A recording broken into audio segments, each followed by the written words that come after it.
मथुरा के निकट एक गांव में छोटी लड़की रहती थी। वृंदावन के निकट होने के कारण वहां से बहुत लोग ठाकुर जी के दर्शनों को जाते थे। जब वो छोटी बच्ची 5 साल की हुई तो उसके घर वाले बांके बिहारी जी के दर्शन के लिए जा रहे थे। उस समय वाहन बहुत कम थे।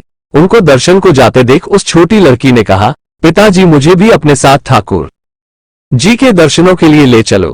पिताजी ने कहा, बेटा अभी आप छोटे हो, इतना चल नहीं पाओगे, थोड़े बड़े हो जाओ तब तुम्हें साथ में ले चलेंगे। कुछ समय बीता। जब वो 7 साल की हुई तो फिर घर वालों का किसी कारणवश वृंदावन जाना हुआ।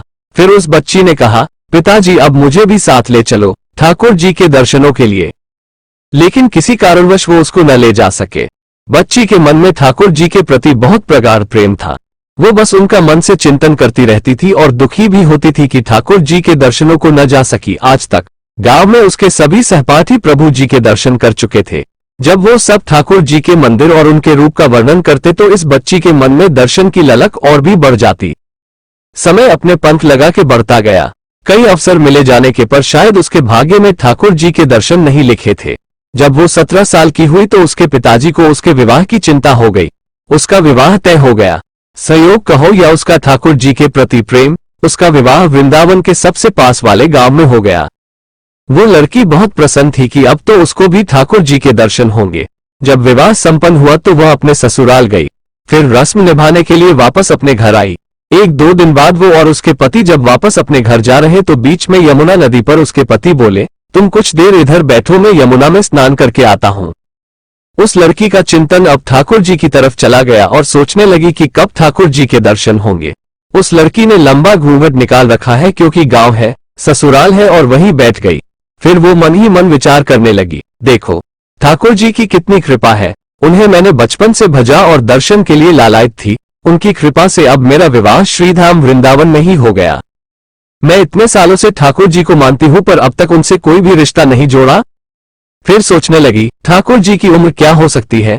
मेरे हिसाब से लगभग 17 वर्ष के ही होंगे। मेरे पति 21 वर्ष के हैं, उनसे थोड़े ही छोटे होंगे, इसलिए वो मेरे पति के छोटे भाई की तरह हुए तो मेरे देवर की तरह। लो आज से ठाकुर जी मेरे देवर होंगे। अब तो ठाकुर जी से नया संबंध जोड़कर उसको बहुत प्रसन्नता हुई और मन ही मन उनसे कहने लगी, ठाकुर जी आज से मैं आपकी भाभी और आप मेरे देवर हो गए, पर वो समय कब आएगा जब आप मुझे भाभी भाभी कहकर पुकारोगे।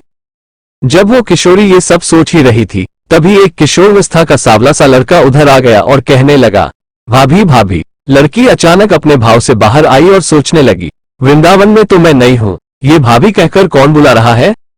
वो नई थी इसलिए घूंघट उठाकर भी नहीं देखा कि गांव के किसी बड़े बूढ़े ने देख लिया तो बड़ी बदनामी होगी।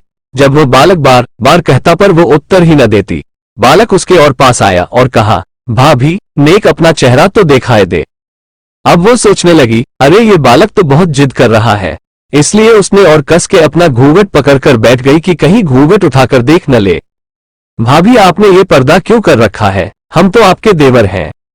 उस लड़की ने उसको एक नजर देखा फिर कहा, नहीं हम आपको नहीं जानते, और घूंघट ओढ़ लिया।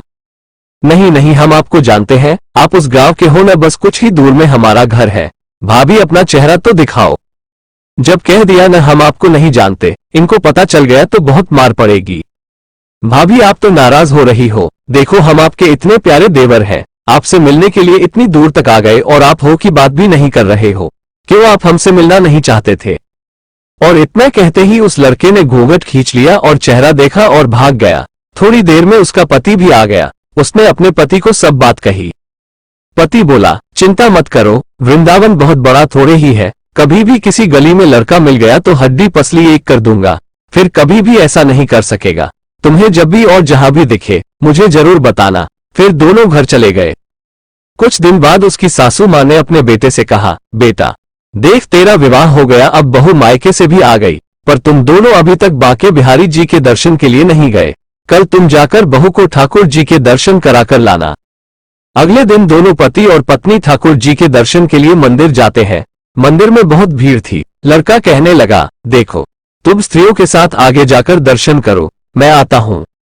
जब वो आगे गई पर घूंघट नहीं उठाती, उसको डर लगता कोई बड़ा बूढ़ा देखेगा तो कहेगा कि नई बहू घूंघट के बिना ही घूम रही है। बहुत देर हो गई तो पीछे से पति ने आकर कहा, अरे बावली, ठाकुर जी सामने है, घूंघट क्यों नहीं खोल रही। घूंघट नहीं खोलेगी तो प्रभु जी के दर्शन कैसे करेगी। अब उसने अपना घूंघट उठाया और जब बांके बिहारी जी की ओर देखा तो बांके बिहारी जी की जगह वो ही बालक मुस्कुराता हुआ दिखा तो वो चिल्लाने लगी, सुनियो जी, जल्दी आओ, जल्दी आओ। पति जल्दी से भागा भागा आया और बोला, क्या हुआ? लड़की बोली, उस दिन जो मुझे भाभी भाभी कहकर भागा था न, वो लड़का मिल गया। पति ने कहा, कहाँ है? अभी उसे देखता हूं, बता तो जरा। उसने ठाकुर जी की ओर इशारा करके बोली, ये रहा, आपके सामने ही तो है। उसके पति ने जब देखा तो अवाक ही रह गया और वही मंदिर में ही अपनी पत्नी के चरणों में गिर पड़ा और बोला, तुम बहुत ही धन्य हो, वास्तव में तुम्हारे हृदय में सच्चा भाव ठाकुर जी के प्रति है। हम इतने वर्षों से वृंदावन में हैं पर आज तक हमें उनके दर्शन नहीं हुए और तेरा भाव इतना उच्च है कि ठाकुर जी ने तुझे दर्शन दे दिए। ठाकुर जी से सच्चे प्रेम से जो भी रिश्ता बनाओ तो ठाकुर जी उसे जरूर निभाते हैं, जैसे इस अनुभव में ठाकुर जी ने देवर का संबंध निभाया। तो दोस्तों, आज की वीडियो में इतना ही। मिलते हैं ऐसे और मजेदार कहानियों के साथ। वीडियो अच्छी लगे तो चैनल सब्सक्राइब और वीडियो लाइक करना न भूले।